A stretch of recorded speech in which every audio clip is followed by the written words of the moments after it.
I was working on writing the script for my next 30 days on camera video, and I developed the idea for a shot that I'm not sure I can pull off. So the next 30 days on camera video has actually become this right here, where I'm trying to work out if I can pull this shot off at all, and then it will be worked into the next 30 days on camera. So if this works, this is a sneak peek into the process of a future video.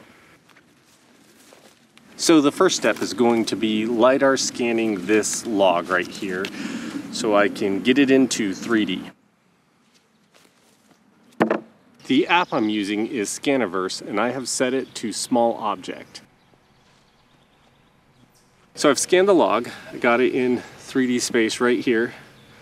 I'm going to choose to process as detail right here. And Scaniverse starts processing the scene. When you're scanning stuff like that, you want to be sure to move slow, move evenly, not have like sudden jerky movements, and try to capture as many sides as you can. Obviously I couldn't capture the bottom of this log, but I got enough of it for what I need to do. I just clicked save in Scaniverse, and I have a scan that I'm very happy with. Looks great to me. I can definitely work with that in Blender. There's a couple other assets I have to grab while I'm out here. One is going to be a clean plate, and I'm just going to go ahead and use this background. But also, I want an asset of this log tumbling over, and then I want a reference asset of this log flying through the air. That way I can kind of see how it would actually look with real physics flying through the air. And there's like a little bug crawling on my lens again. Those little bugs. I'm going to head inside, throw this in Blender.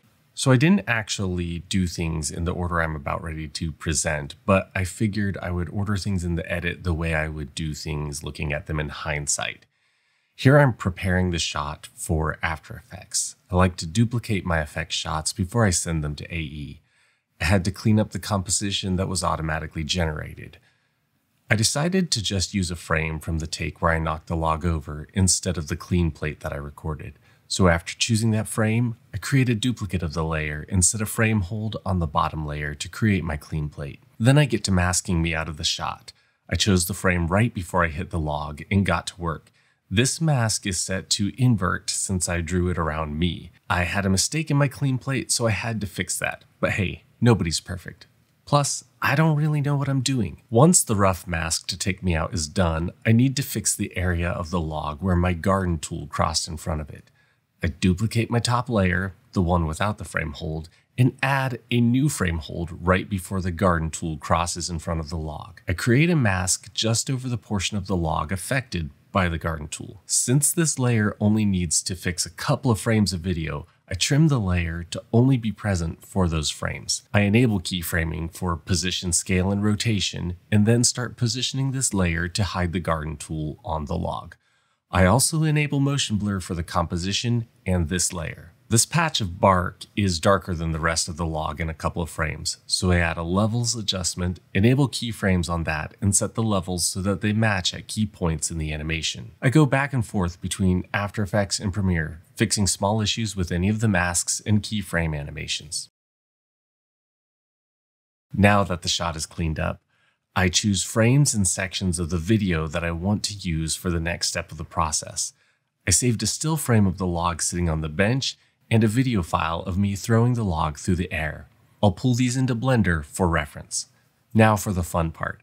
I exported the scan of the log as FBX and transferred it to my computer. After importing it into Blender, I clean it up a bit and connect the image texture output to the emission input of the material. I scale down the log and add a camera that roughly matches the R5C. I set the still image of the log sitting on the bench as the background image of the camera, and then line my 3D log up with the real log by eye.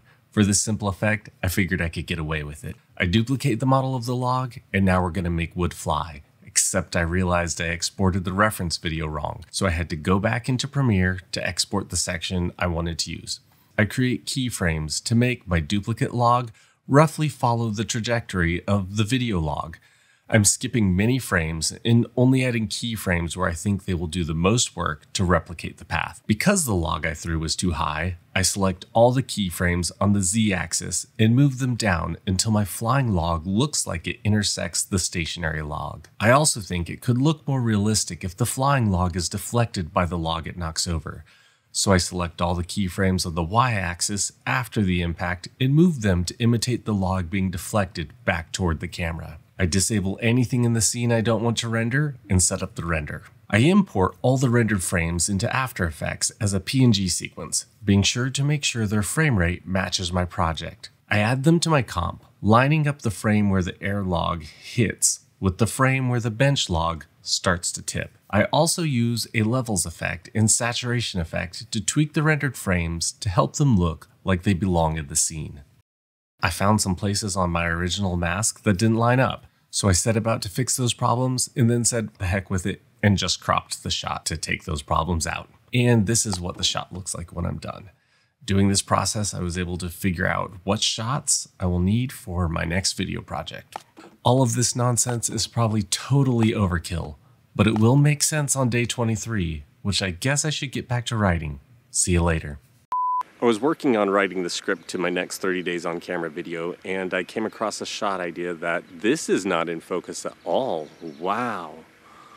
Holy blurs, Batman. I don't need a clap. Audio's on board.